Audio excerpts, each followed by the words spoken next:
Soy el doctor Luciano Ariel Gómez, soy médico anestesiólogo del Instituto de Oncología Ángel Roffo, que es lo mismo que depende de la Universidad de Buenos Aires, lo mismo que el Hospital de Clínicas y el Instituto Lanari. Y bueno, preparé este video con recomendaciones e información para el paciente que va a ser intervenido de una operación o de un estudio bajo anestesia en el instituto. Nos vamos a centrar en todo lo que tiene que ver de la preparación antes del procedimiento. Fundamentalmente el ayuno, la medicación habitual, tratando de resolver las dudas que podrían llegarse a plantear. El primer punto es el ayuno. Es importante tener en cuenta que el estómago, antes de un procedimiento quirúrgico electivo o programado, debe estar vacío, porque si el estómago está como a la izquierda en la diapositiva que les estoy mostrando, cuando el paciente es anestesiado está la posibilidad de que ese contenido del estómago vuelva a la boca y pase al pulmón, desarrollando un daño químico porque el pH del estómago es muy ácido, es altamente irritativo y puede desarrollar una patología, un problema importante. La mejor forma que tenemos de evitar que este problema es con el ayuno preoperatorio. Entonces está estudiado cuánto tiempo tardan diferentes comidas para evacuarse del estómago, y eso es lo que se solicita de ayuno antes de la operación. Obviamente los sólidos es lo que más tiempo tarda en evacuarse y no deben ingerirse hasta 8 horas previas a la cirugía. Lo mismo que las gaseosas. La leche, a pesar de ser un líquido, como tiene un alto contenido en grasa, requiere un ayuno de 8 horas antes del procedimiento. Y eso es lo mismo para otras sustancias que tienen un alto contenido en grasas. Entonces, sólidos y grasas, 8 horas de ayuno. Los líquidos claros, y hablamos de un líquido claro, aquel que se puede ver a través, requieren 2 horas de ayuno.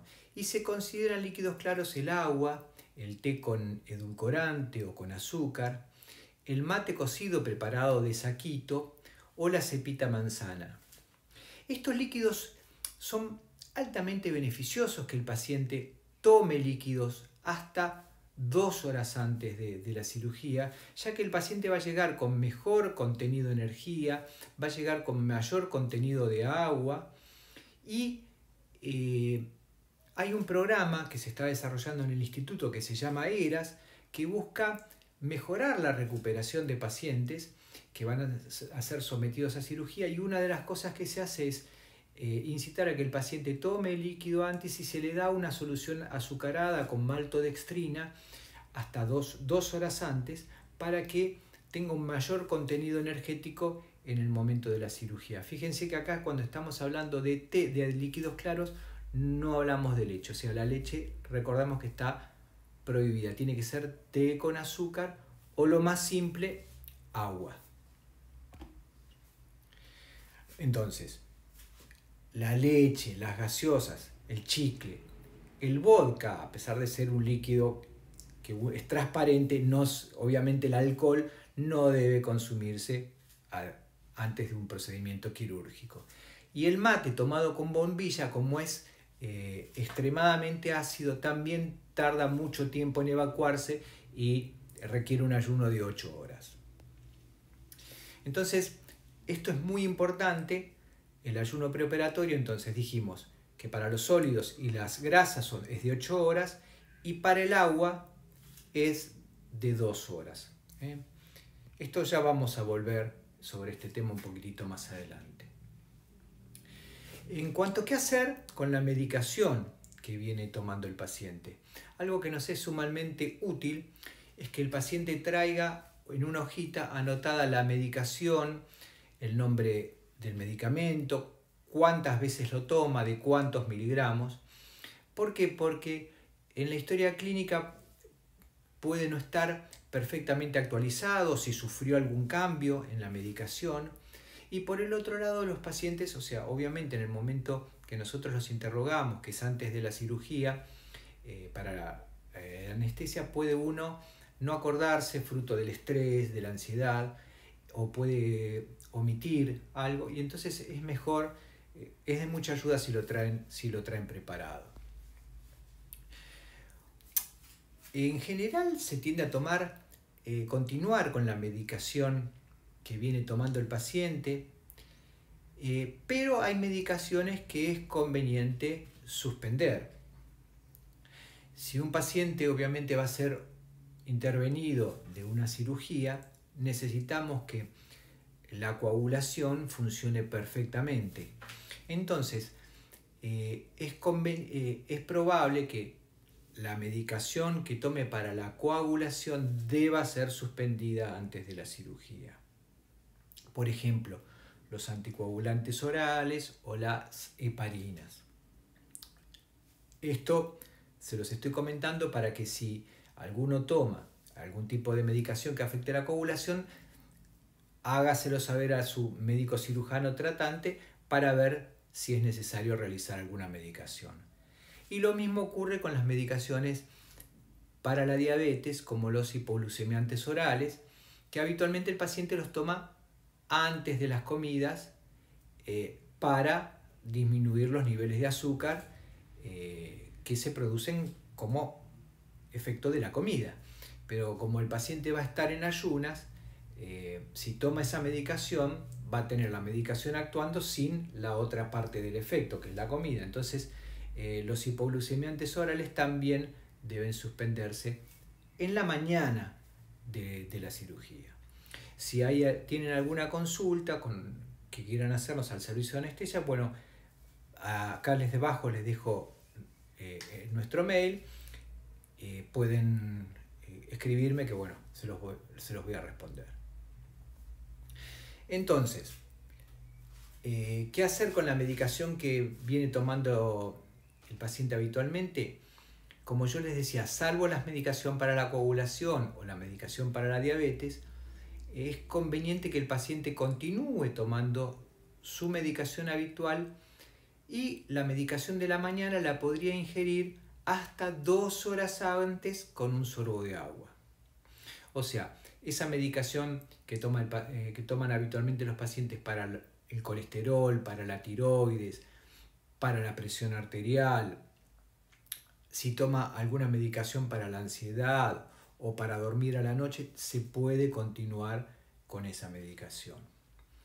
Bajo ningún concepto deben suspenderse los medicamentos como el bisoprolol o el carvedilol, que tienden a disminuir la frecuencia cardíaca para evitar que la frecuencia cardíaca sea alta, los beta bloqueantes, y esos deben tomarse, como dice la diapositiva, hasta 2 horas antes con un sorbo de agua. Eso es muy importante.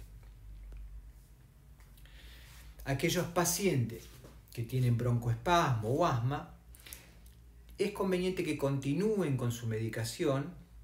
Si usan inhaladores, que traigan su inhalador, y es beneficioso que antes de subir a quirófano hagan 2 puffs con el inhalador, de tal forma de tener una mayor protección y que esa medicación esté activa durante todo el procedimiento quirúrgico. Una cosa que estamos incorporando es tomar 1 gramo de paracetamol, o 2 comprimidos de 500, 2 horas antes de la cirugía. Siempre mantenemos el mismo esquema con un sorbo de agua, porque eso mejora el manejo del dolor después de la operación, es de ayuda y no interviene en prácticamente ninguno de los procedimientos anestésicos o quirúrgicos que realizamos. O sea, es algo beneficioso que pueden consultar con el médico cirujano que esté a cargo de la cirugía y se puede incorporar. Un punto que es clave para la cirugía es en la donación de sangre.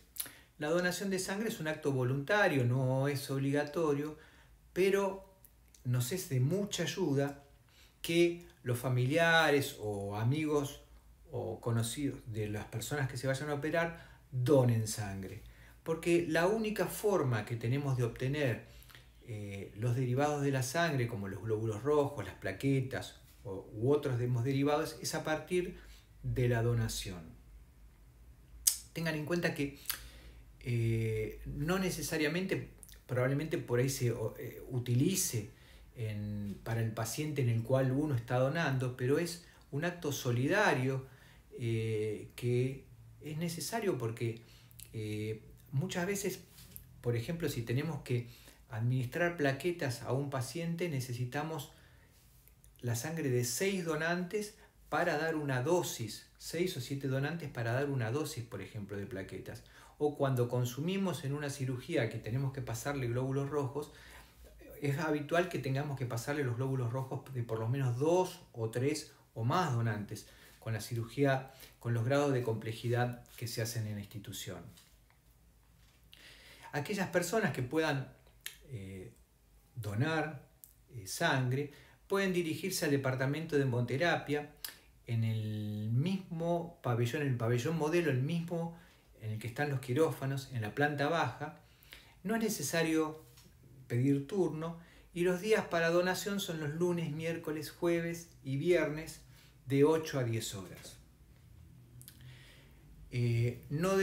Lo único que debe tenerse un ayuno relativo, o sea, no tomar leche o manteca o grasas, y sí se puede ingerir un líquido claro, un desayuno, como les comentaba hoy, con un mate cocido o un té con azúcar o edulcorante y unas galletitas. Y no es necesario pedir turno.